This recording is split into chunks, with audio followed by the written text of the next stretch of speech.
هل انا باخد سالري زي الموظف اللي شغال في الشركه بقاله فتره؟ ايه الشروط اللي لازم تكون عندي عشان اقدر اقدم في البرنامج ده؟ الناس بتسال كتير هل لازم اكون فلوينت في الانجليزي؟ علشان نشتغل احنا محتاجين خبره، وعشان الخبره احنا محتاجين نشتغل، ودي المشكله الابديه اللي هنفضل موجودين فيها اول ما بنتخرج. عشان كده انا النهارده جايه اتكلم معاك عن اكتر حاجه انتوا سالتوني عليها في الاصل، وهي ايه هو الديسكفر بروجرام وازاي اقدر اقدم عليه. ودي حرفيا فرصه هتغير شكل الكارير بتاعك لو ربنا كتبها لك.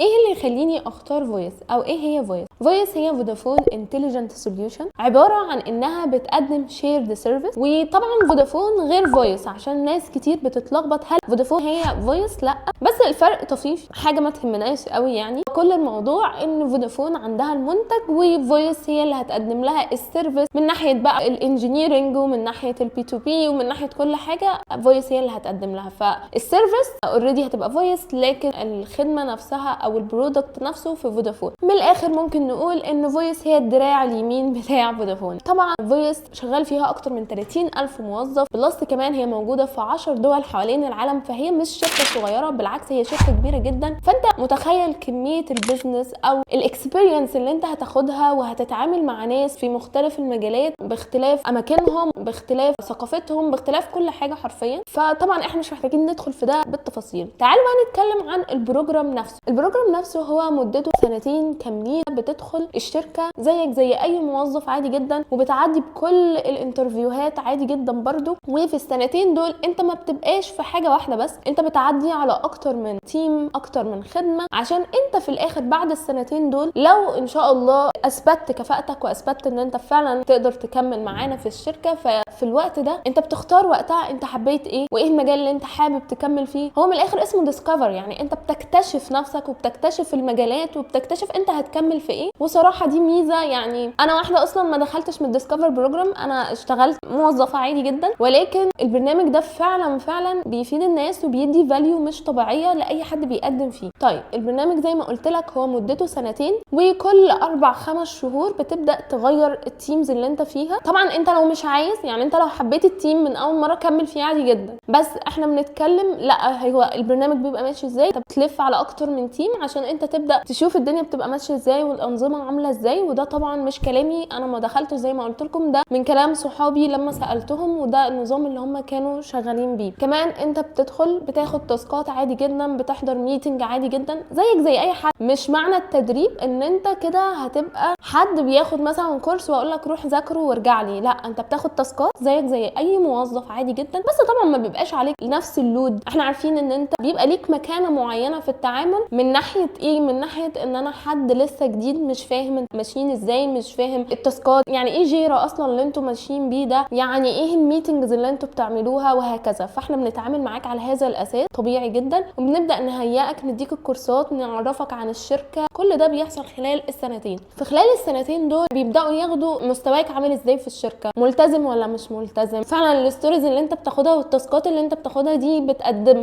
في الوقت المناسب، وهكذا. المستوى بتاعك بيتحسن، خلاص انت شخص جدير بان انت تكمل في الشركه، فخلاص بتخرج من الديسكفر بروجرام ده، بتبقى اوريدي خلاص موظف عادي جدا في الشركه زيك زي اي حد. وهو من الاول كده انت زيك زي اي حد يعني. طيب ايه الشروط اللي لازم تكون عندي عشان اقدر اقدم في البرنامج ده؟ اول حاجه تكون في اخر سنه من التخرج، او تكون اوريدي اتخرجت وتكون بتدرس في مجال تقني، طبعا يا اما هندسه يا اما سوفت وير، اي حاجه ريليتد بالمجال عموما يعني. بس كده، مش محتاجين منك حاجات تانية كتير خالص. طبعا الانجليزي بتاعك، الناس بتسال كتير هل لازم اكون فلوينت في الانجليزي؟ طبعا هو لازم يبقى فيه انجليزي. طب ليه؟ لان زي ما قلت لك انت مش بتتعامل هنا في مصر، انت كل التعامل بيبقى طبعا في ميتنجز بتحصل مع ناس بره، فبالتالي انت لازم يبقى عندك القدر الكافي من اللغه اللي يخليك تفهم الناس، وفي نفس الوقت انت تقدر لو هتشارك او تقول اي معلومه او اي حاجه يبقى عندك القدر الكافي من اللغه تقدر تتكلم بيه. فمش لازم تكون فلوينت،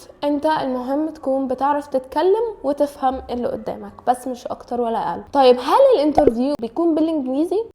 الانترفيو بالانجليزي، وانا هقول لك دلوقتي ايه هي مراحل الانترفيو، بس خلينا نكمل واحده واحده. يعني انا خلاص خلاص الحمد لله لقيت الشروط موجوده. المجالات طبعا بتاعه البرنامج مش مجال واحد بس، زي ما قلت لك المجالات اللي اوريدي الشركه بتقدمها هي دي المجالات اللي انت تقدر تقدم عليها. اوتوميشن بقى، كلاود، اي او داتا اناليسيز، المهم المجالات كتيره جدا بتبقى موجوده، سايبر سيكيورتي كذلك. خلاص انا قدمت، بعد كده بيحصل ايه؟ بيجي لك اسسمنت، لان بتبقى ناس كتيره جدا جدا جدا فوق ما تتخيلوا مقدمين، وهم ما بيختاروش كل ده، هم بيختاروا عدد محدد بمواصفات محدده، وبيبدا يفلتروا الناس في الاول على طريق طبعا السي في. بعد كده بعد ما بيعدي المرحله دي بيبعتوا زي اسسمنت، بيبقى اي كيو اكتر من ان هو تكنيكال، وبيبدا يفلتر بيه الناس. طبعا الاسئله بتبقى بسيطه جدا، هتلاقوا منها كتير جدا على النت، مش هنتكلم فيها يعني، بس ممكن يديك سلسله من التسلسلات وانت تبدا تكمل. يعني يقول لك مثلا 2 4 6، فطبيعي الرقم اللي بعده 8. طبعا هو مش بالسهوله دي، بس انا بتكلم ان بتبقى نظام الاسئله اي كيو من الاخر يعني. طيب بعد ما بخلص الاسسمنت بيبداوا بعدها يعملوا ريفيو وهكذا، وبعدها بيختاروا برضو عدد، بيرجعوا يبعتوا لهم ايميلات، بس بيبقى وقتها الانترفيو هنا تكنيكال. والتكنيكال مش دايما بيكون بالانجليزي، بس طبعا يعني لازم يبقى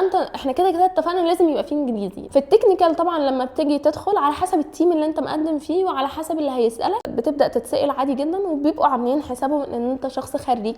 اهم حاجه بيهتموا بيها هي الاساسيات. انا مش بهتم بتكنولوجي قوي، لان كده انا هدخلك تتعلم التكنولوجي، بس انا عندي اهم حاجه الاساسيات بتاعه البروجرامينج عموما تكون موجوده عندك. بعد ما بتعدي الانترفيو ده بتدخل بعدها انترفيو تاني، اللي هو بيبقى عباره عن ايه؟ بيبقى عباره عن لينك بتدخل، بيبقى 6 7 اسئله كده فيديو ريكورد، انت بتسجل نفسك يعني بيسالك سؤال، وده بالانجليزي البحت، ما ينفعش طبعا فيه اي كلمه عربي. بيسالك مثلا introduce yourself، انت لو حصل لك موقف معين بتتصرف ازاي، لو زميلك مثلا قال لك حاجه في الشغل، طب لو انت لقيت ان مفيش حد بيقدر يساعدك، طب انت مثلا التاسكايه بتاعتك المفروض تتسلم وانت لسه ما خلصتهاش. بيبدا يشوف البيهيفير بتاعك ازاي، وهل انت شخص سوي نفسيا، ولا مثلا لو حد غلس عليك في الشغل فانت هتقول ده طبعا لا، مفيش الكلام ده. هو عايز يقيم الشخص بقى. انا خلاص قيمتك كتكنيكال، عايز اقيمك. دي النقطه اللي كنت بتكلم معاكم عليها قبل كده، ان انا في اساسيات غير السكيلز وهو الاتيتيود، فهو عايز يعرف الاتيتيود بتاعك بيبقى عامل ازاي، وهل انت عندك حسن التصرف في بعض المواقف ولا لا. طبعا بيبقوا 6 5 اسئله كلهم زي ما قلت لكم ريكورد فيديو. اول ما بتفتح الكاميرا هو بيبدا يسجل اوتوماتيك، وبتبدا تجاوب، وليك 3 مرات ان انت تمسح الفيديو لو انت مثلا تهت ولا حاجه، تقدر تمسحه وترجع تعيد الريكورد بتاعه. بعد كده خلاص دن، بيدخل الاتش ار معاك والف مبروك، يقدر يقول لك الاوفر وبتبدا تشتغل. طيب هل انا باخد سالري زي الموظف اللي شغال في الشركه بقاله فتره؟ اكيد انت بتاخد سالري كويس جدا، ولكن بيبقى اقل نسبه بسيطه من الناس اللي هي اوريدي جونيور موجود في الشركه. فطبعا هي ميزه كويسه ليك ان انت حد لسه متخرج اصلا وتشتغل وتاخد خبره في الشركه دي، ده لوحده لا يقدر بثمن. طبعا غير الشركات التانيه اللي هي تحت بير السلم بنروح ويقول لك تدفع فلوس عشان انت تتدرب، فطبعا لا، الكلام ده مش موجود، لان هو بيعاملك ان انت وين انت دلوقتي هتفيدني في ان انت هتقدم ستوريز وهتقدم شغل، انت مش هتطلع لي مثلا الستوري اللي انا عارف او التاسك اللي انا عارف انها هتاخد مثلا اسبوع، انت هتاخد منك اسبوعين، بس ستيل انت بتطلع لي اوتبوت وبتديني انتاجيه معينه، فخلاص انا ليه هظلمك؟ وفي نفس الوقت انا مش هديك زي الشخص اللي هو شغال معايا وهو جونيور اوريدي وبيطلع لي التاسكايه اسرع منك. في فرق، بس الفرق زي ما قلت لكم مش كبير، لان انت بعد فتره انت اوريدي هتبقى زي اي حد شغال بقاله فتره، فخلاص. في كمان معلومه عايزه اقولها لكم، ان مش كل الناس اللي قدمت بتقعد السنتين كاملين وبعد كده يبداوا يختاروهم يكملوا في الشركه ولا لا. في 2 معايا انا عارفاهم شخصيا، هم شاطرين جدا ما شاء الله عليهم، وما كملوش كتير في الديسكفر، يعني ما كملوش السنتين طبعا وما كملوش السنه كمان، بس هم بيهانتوا كده. يعني دلوقتي في عمليه، احنا عايزين ناس جونيور معانا في الشركه، مش عايزين ناس لسه متخرجه، احنا عايزين جونيور اشتغل قبل كده وعنده خبره. طيب انا ليه اروح ادور بره وانا اوريدي عندي ناس هم لسه متخرجين بس شاطرين، انا شفت طريقتهم في التعامل وشفت طريقتهم وهم في الشغل بيقدموا تاسكات وخدوا خبره بسرعه، مش محتاجين السنتين اصلا، فانا ساعتها بهانت منهم وبيبقى ليهم الاولويه اكتر من ان انا اروح ادور بره الشركه. طبعا انا كده كلمتكم بالتفصيل ايه اللي بيحصل وايه البرنامج ماشي ازاي وايه اللي انت هتستفاده، وحقيقي هي فاليو كبيره جدا جدا. يعني في ناس كتيره اصلا بتفضل شغاله بعد ما بتتخرج في شركات كتير كتيره جدا ونفسها انها تشتغل في الشركه. ففكره ان انت اصلا في برنامج يديك ان انت تبدا على طول في الشركه، فدي ميزه مش موجوده خالص. مش فويس بس دلوقتي مقتصر عليها الموضوع، بقى موجود في شركات تانية كتير. وانا طبعا بحكم ان انا شغاله فانا منتميه لفويس اكتر يعني. بس هي دي الفكره بتاعه البرنامج. انا حاولت الخص لكم كل حاجه خاصه بالبروجرام ده. وطبعا لو عندكم اي سؤال ما تنسوش تسالوني في الكومنتات عشان اقدر اجاوبكم عليها. ممكن تكون في حاجات طبعا ما جاتش في بالي ان انا اتكلم عنها. وبس كده، مع السلامه.